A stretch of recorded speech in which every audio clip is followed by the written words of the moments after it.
Magandang araw mga ka-Trendline TV! Welcome back sa ating channel kung saan hatid namin sa inyo ang mga trending na balita at usaping pinag-uusapan ngayon. Mga ka-Trendline, isang nakakagulat na pag-amin ang ibinahagi ni Attorney Virgilio Baligod tungkol sa isang matinding pagsubok sa kanyang buhay, isang bagay na aniyay matagal niyang kinatatakutan. Ayon sa talakayan sa The General Viewpoint Channel, ibinahagi ni Baligod ang kanyang personal na karanasan at ang mga hamon na kanyang kinaharap sa gitna ng mga kontrobersya at matitinding isyu na kanyang nasangkutan. Sa kanyang pahayag, inamin niya na may mga pagkakataon sa kanyang buhay na dumaan siya sa matinding pagsubok, mga sitwasyong nagdulot ng takot, pangamba at matinding pressure. Ngunit sa kabila nito, sinabi rin niya na ang mga karanasang ito ang nagpatibay sa kanya bilang isang abogado at bilang isang individual. Para kay Baligod, mahalaga ang katatagan ng loob at paninindigan lalo na kapag dumaraan sa mga hamon na maaaring magbago ng direksyon ng iyong buhay. Panoorin natin ang naging commentary ni The General Viewpoint sa naging pahayag ni Attorney Baligod sa isang TV show. Alamin natin kung ano ang kanilang pagsusuri at mga mahahalagang punto na kanilang binigyang diin tungkol sa isyong ito. At huwag kalimutan mag-subscribe sa channel na ito, The General Viewpoint. Kayo mga ka-Trendline, ano ang masasabi ninyo sa naging pahayag ni Attorney Baligod? I-comment ninyo ang inyong opinion sa comment section. At kung gusto ninyo ng mga ganitong balita at updates, huwag kalimutang i-like, i-share at mag-subscribe sa ating channel.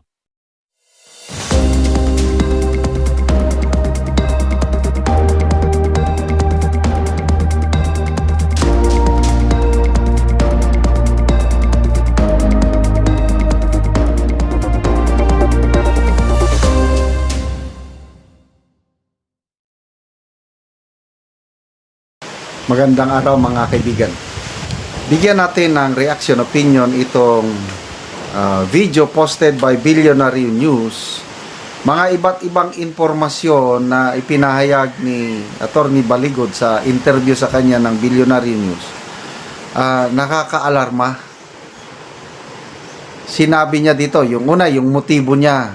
Bakit siya lumantad? Bakit siya naging volunteer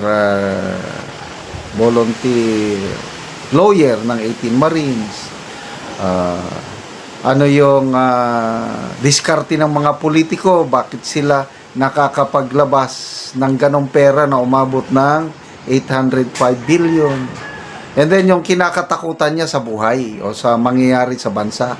Sinabi niya lahat dito, baka daw maging failed state tayo, kaya ginagawa nila ito para ma-avert yung paglalantad nila.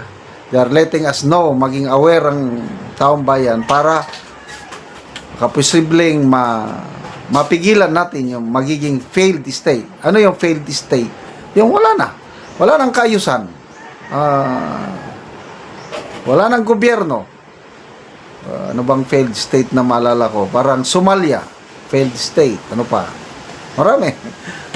So salamat Attorney Baligod. Pakinggan natin siya. Mga pera na ito ay pumunta rin kay Trillanes. At bakit napunta kay Trillanes? Sabi ko, tinanong ko sila. Eh dahil siya po yung in charge sa ICC.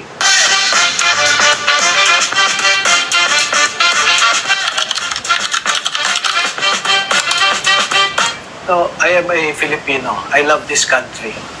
So, it is my civic duty to do that.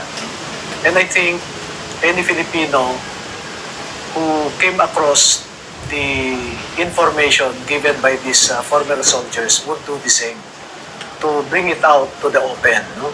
And exactly that is what I did during the PIDA-FISCAM also. So I am the private complainant in the PIDA-FISCAM cases against 14 senators and 198 congressmen. Normal, hindi ka pwedeng dumaan sa banking system dahil illegal yung pera nakaw yun, no? So, hindi papayag ang mga politiko na idadaan mo sa banking system. Magkakaroon ka ng paper trail. Second, Yun. Bantayin natin yung pagiging maro. Lalo na si Saldico dahil siya yung taga-withdraw ng pera. Hindi sa normal banking system. Kasi nga, yung sinasabi ni Lacson na parang imposible yan, yung maka-withdraw, maka-deliver kayo ng 805 billion. Illegal nga yung pamamaraan. So, hindi na normal ang banking system. Kung paano nila ginawa, dito mo na makikita gaano kamaro, katuso si Saldico. Kaya dapat itong si Saldico na ito mapanagot. Grabing Saldico na yan. Titingnan mo yung frequency of deliveries multiplied by the number of suitcases multiplied by the contents of each of the suitcases, you will arrive at that figure, around 800 billion. You know, that was incidental because the main topic of their Sinumpaang Salaysay was to show where the stolen money from our coffers, public coffers, went. No? So pumunta ito by accident, na-mention nila na ang mga pera na ito ay pumunta rin kay Trillanes. At bakit napunta kay Trillanes? Sabi ko, tinanong ko sila, ay dahil siya po yung in charge sa ICC. So, bakit ICC? Anong kinalaman dito? So, doon sila nagkwento. So, nakita ko na parte ng ninakaw sa pondo ng bayan ay napunta nga sa ICC operations na ito. Well, prayers and mag-ingat, no? We observe caution kasi hindi naman kami pwedeng magdala ng mga baril, no? So nag-iingat lang. So the important element of security, no, is to deny your enemy the intelligence of where you are, what time are you traveling, where are you going, no? So dapat hindi nila alam yan. For sure. Yes, nabasa ko yung thread. Nabasa ko sa text message. Well, we want our countrymen to realize that the reason why our country is failing is because of the unmitigated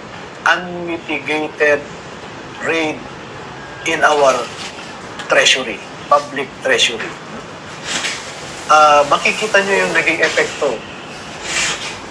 Hindi lang ang pera ang ninakaw nila, but the future not only of many families, many Filipino families, but the future of this country as well.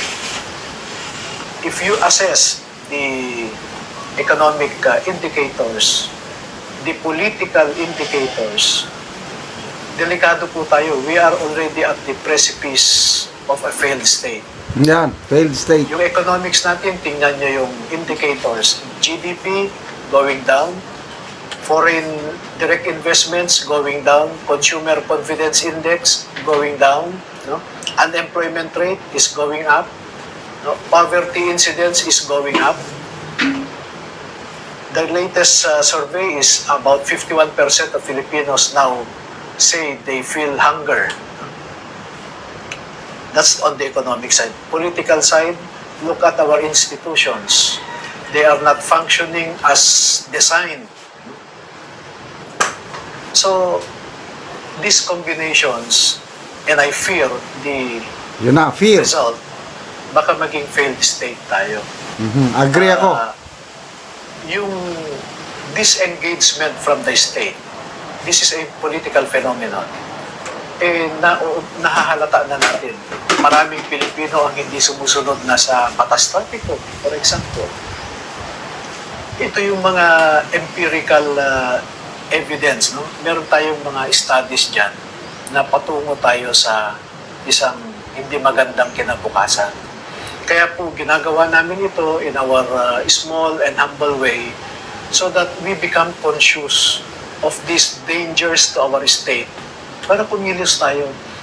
Hindi ito personal attack sa mga pinangalanan namin. No?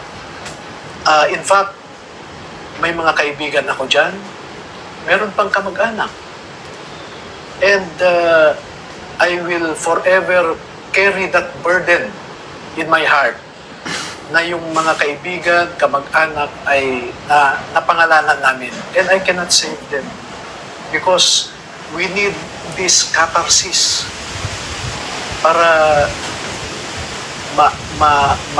ma-avert natin yung necessary consequence of all of this. Okay, salamat po, Attorney Baligod. Napaka hirap yung kalagayan nila ngayon, delikado ang kanilang buhay. But prayers, ang security na yun, prayers.